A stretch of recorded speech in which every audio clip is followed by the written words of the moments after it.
Let's talk about butts. Hey, I'm Lauren, and I make videos about aerial, how bodies work, and how bodies work doing things like aerial and pole. So if you're interested in that sort of thing, you should definitely like and subscribe to this channel. So I have been known to have some strong opinions about the way that we talk about movement with our students and clients. And one of those strong opinions is that I really hate using the words squeeze and engage when I'm talking to people about what's happening in their bodies. There's a few different reasons for this.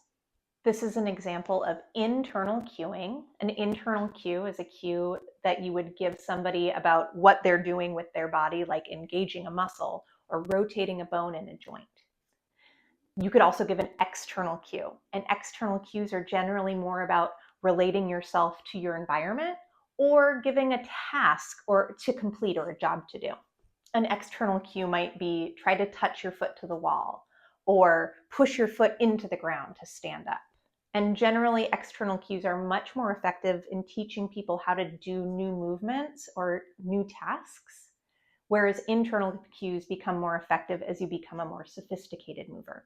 Cues like squeeze and engage might also give the idea that there's one specific part of your body that should be doing most or all of the work, as opposed to teaching your body how to work as an integrated unit. So using squeeze your butt as an example, we would be giving that cue because we want our student to go into full hip extension. And the glute is a major hip extensor, but it's not the only hip extensor. The hamstrings are also super important in hip extension. And we want to be teaching our students to use their hamstrings to extend the hip instead of just focusing on the glutes. This is going to be particularly important if we're teaching them how to do something that's extending the leg, but also lifting it up into gravity, where we really want the whole back of the leg to be working. So here's some examples of how I would use external cueing to teach hip extension and avoid using words like squeeze or engage.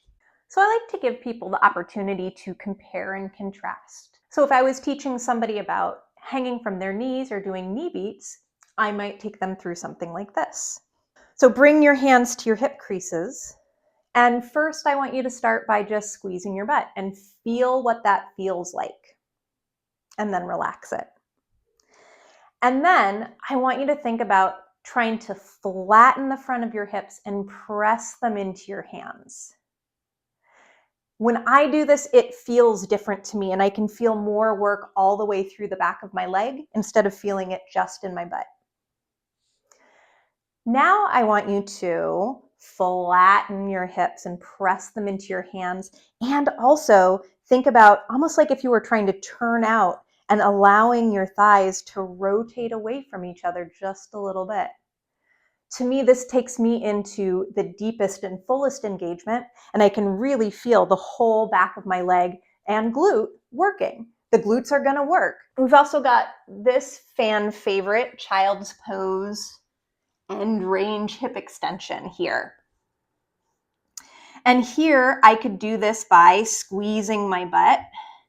Doesn't feel very good, and my leg doesn't go very high. But I could also do this by reaching out through my foot like I'm trying to touch the wall behind me, and I'm going to keep reaching to lift it up.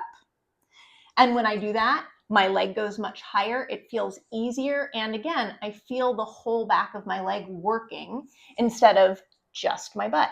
So squeezing my butt looks like this. Reaching my leg towards the wall looks like this. We could lay all the way down and play with the same idea here. I could squeeze my butt to lift my legs. And that doesn't feel great in my low back, personally. But if I think about reaching my feet away and floating them up, I get, again, different engagement through my leg. It doesn't hurt my back in the same way. I could mix this or add in the cue of trying to flatten my hips and press them into the ground, and that might change it and make it even stronger.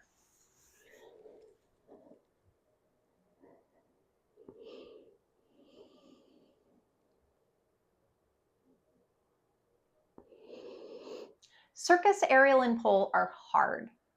And one of the best ways for us to make it easier, both for ourselves and for our students, is to be teaching them how to use their body as an integrated unit instead of breaking it into all these teeny tiny pieces that are somehow supposed to be working independently of each other. And one of the ways that we do that is by the way that we speak to our students about the movements that they're doing. This is such a big, huge topic, and I could say so much more about it, but probably nobody's going to watch that video on YouTube, so I'm going to try to keep it short. I hope this was helpful and gave you some ideas of things to play around with. If you have any questions, drop them in the comments, email me, whatever. If you like this video, don't forget to like and subscribe. And I'll see you later.